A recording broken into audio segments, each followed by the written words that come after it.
তো চলো, good morning বন্ধুরা, সবাই কেমন আছে? আশা করছি ভালো আছে, আর আমিও অনেক ভালো আছি। আমার নতুন ইউটিউব চ্যানেলে তোমাদের সবাইকে জানাই অনেক অনেক ভালোবাসা এবং অনেক অনেক ওয়েলকাম। ঝটপট করে 50টা সাবস্ক্রাইবার কমপ্লিট করে দাও, যাতে তাড়াতাড়ি করে আমি লাইভ ভিডিওটা শুরু করতে পারি। তোমাদের কাছে এই একটাই রিকোয়েস্ট, ঝটপট করে 50টা সাবস্ক্রাইব কমপ্লিট করে দাও। তো চলো, তোমাদের দাদাভাই তো বেরিয়ে যাবে গাড়ি চালানোর জন্য, তো ভাবলাম একটুখানি ব্লগ ভিডিও আমি স্টার্ট করি। আজকে সম্ভবত আমাদের টিকিট কমপ্লিট হয়ে যাবে, মানে কনফার্ম হয়ে যাবে। আজকে হলো 9 তারিখ, 10 তারিখে হয়তো আমরা ট্রেনে বসবো। তো তার আগে দেখিয়ে দিই, তোমাদের দাদাভাই যে ফোনটা নিয়ে চলে যাবে, সেই ফোনটা নিয়ে চলে যাওয়ার পিছনে আমি কী কী কাজ করব, যেহেতু ফোনটা থাকে না তোমাদের সাথে শেয়ার করতে পারি না। তো চলো, সবার প্রথমে এই দেখো এখানটায় আছে যে অতগুলো কাপড় চোপড়, ওগুলো ধুইতে হবে। কাপড়গুলো ধুইব। তারপরে এই যে দেখো এদিকে এই বিছানা মাদুরগুলো গুছাবো। এইখানে কিছু কাপড় আছে, এইগুলো ধোয়া ধুই হবে। তারপরে এইখানে ব্যাগের উপরে এই যে এগুলো আছে, এগুলোকে ভাঁজ করতে হবে। আর ব্যাগটাকে গুছাতে হবে, ট্রাইপডটা নিতে হবে। এই নিচে বিছানা হয়েছিল তোমাদের দাদাভাই আর বড়বাবু করে শুয়েছিল ছাড় পোকার জন্য। প্রচুর পরিমাণে ছাড় পোকা হয়েছে, জানি না কেন। তো তোমাদের দাদাভাই বলছে এই কম্বলটা যেই নামিয়েছে, কম্বলের ভেতর থেকে নাকি 3-4টে ছাড় পোকা বেরিয়ে কামড়াতে শুরু করে দিয়েছে। তো জানি না। তো বিছানাটা তুলবো, তো বিছানাটা তোলার আগে তোমাদের দাদাভাই বললো যে কড়ি চাওয়াল খেয়ে যাবে, তো এই জন্য কড়িটাকে একটু গরম করতে বসিয়ে দিয়েছি।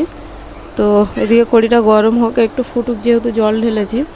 তো ওটা একটুখানি না ফুটলে না কেমন ফ্যাল ফ্যাল করবে, তো ওটা একটু ফুটুক। ততক্ষণে চলো আমি ওগুলো তুলে তালে নিই। আর ওই দেখো ওইখানটা আছে কটা এঁটো থালা বাসন, গামলিটাকে খালি করে ওগুলো নিয়ে চলে যাবে। এদিকে ইনি খেলা করছে, উনি ওইদিকে গেম খেলছে। আর ভিডিওটা যদিও বা শুরু নাই বা করতাম, বাট এই যে একটা জিনিস এসেছে আমার কাছে, এই জিনিসটা খুবই স্পেশাল।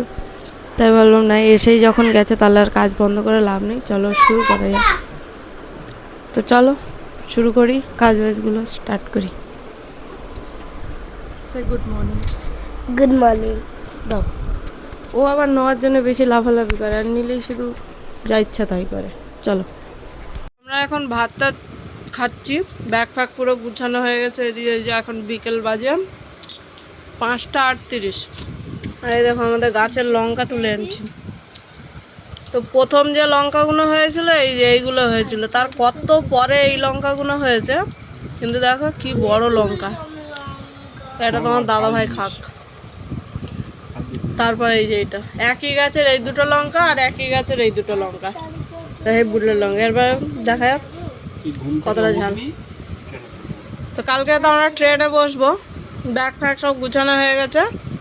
যে এখন এই যে দুপুরবেলা যে করেছিলাম ডিম সয়াবিন আলু দিয়ে ভাত মতন করে নিয়েছিলাম, ভাবছিলাম তরকারি করবো, তারপর ভাবলাম না থাক, একসাথে করে দিই, সময়টা কম লাগবে। তো মোটামুটি সমস্ত কিছু আমাদের গোছানো হয়ে গেছে, বাকি এবার খাওয়া দাওয়া করি, সকালটা হোক, ঘরটা একটু টুকিটাকি গুছাবো, রান্নাবান্না যেগুলো করবো সেগুলোকে ধোয়া ধুইও করতে হবে। চলো, সে অপেক্ষা করছে, ফোন নেবে। চলো খেয়ে নিই।